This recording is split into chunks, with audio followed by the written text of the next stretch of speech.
Pricelab, c'est très connu pour vous aider sur la gestion des prix, donc là, à adopter une stratégie de prix dynamique, avoir des recommandations de prix en fonction de ce qui se passe autour de votre logement. Mais une autre fonctionnalité est très importante et cruciale pour votre taux de remplissage et la rentabilité de votre logement, c'est aussi avoir des nuitées minimum dynamiques sur votre logement. Donc Pricelab va vous permettre d'avoir cette approche-là aussi.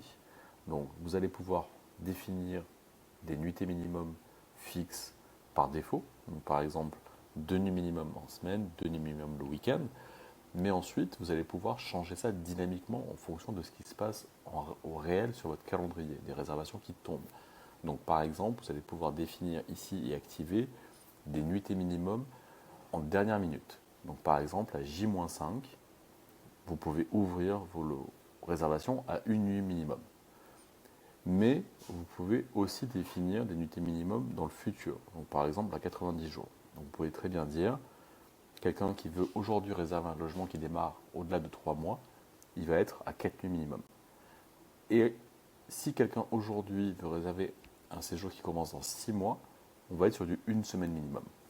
Donc par exemple, typiquement les gens qui réservent longtemps à l'avance, mariage, séjour familial, réunion de famille, etc., vous êtes sûr que dans le futur, vous n'allez pas avoir des réservations de 2 nuits, 3 nuits, etc.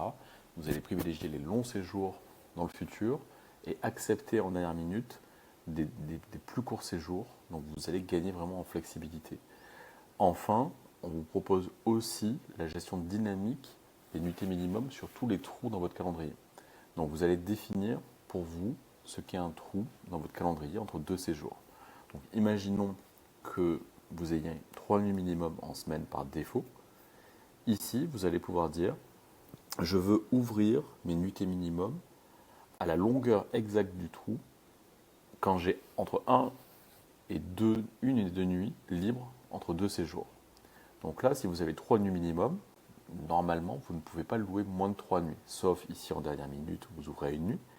Mais là, grâce à cette nouvelle fonctionnalité qui est ici, vous allez dire à Pricelab, dans mon calendrier, dès qu'il y a un trou d'une nuit ou 2 nuits entre deux séjours, je veux l'ouvrir à 1 nuit minimum ou 2 nuits minimum. Ici, à gauche, vous avez le réglage qui va vous permettre de dire la nuitée minimum que vous voulez appliquer. Si vous laissez length of gap, ça va ouvrir ce trou à la longueur exacte du trou. Si vous avez un trou d'une nuit, ça va ouvrir à 1 nuit minimum. Si vous avez un trou de 2 nuits, ça va ouvrir à 2 nuits minimum. Si vous indiquez directement une donnée, ça va être cette donnée-là qui va être prise en compte. Donc là, si vous avez un trou d'une nuit, il sera ouvert à 1 nuit. Si vous avez un trou de 2 nuits, il sera ouvert à 1 nuit aussi. Donc les 2 nuits seront réservables indépendamment. Donc vous pouvez définir vous-même la nuitée minimum à appliquer sur la période donnée. Vous pouvez aussi avoir une approche dynamique. Donc ici, par exemple, length of gap -1. Donc vous allez pouvoir dire, par exemple, si dans mon calendrier, entre deux réservations, j'ai un trou entre 2 et 3 nuits, je veux ouvrir ce trou à la réservation avec une nuitée minimum qui est -1 par rapport à la longueur du trou. Donc par exemple, entre deux séjours, vous avez 3 nuits à louer. Pricelab va automatiquement ouvrir ces 3 nuits à la réservation à 2 nuits minimum. Si vous avez un trou de 2 nuits, Pricelab va ouvrir automatiquement à 1 nuit, -1 à chaque fois. Vous ne pouvez pas faire pareil à -2.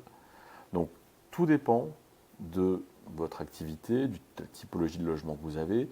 Typiquement, si vous êtes sur des logements qui sont en centre-ville, où vous avez énormément de réservations de dernière minute et de court séjour, vous avez tout intérêt à être sur du 2 nuits minimum et à être flexible en dernière minute sur du 1 nuit et à dire, moi, c'est 2 nuits par défaut.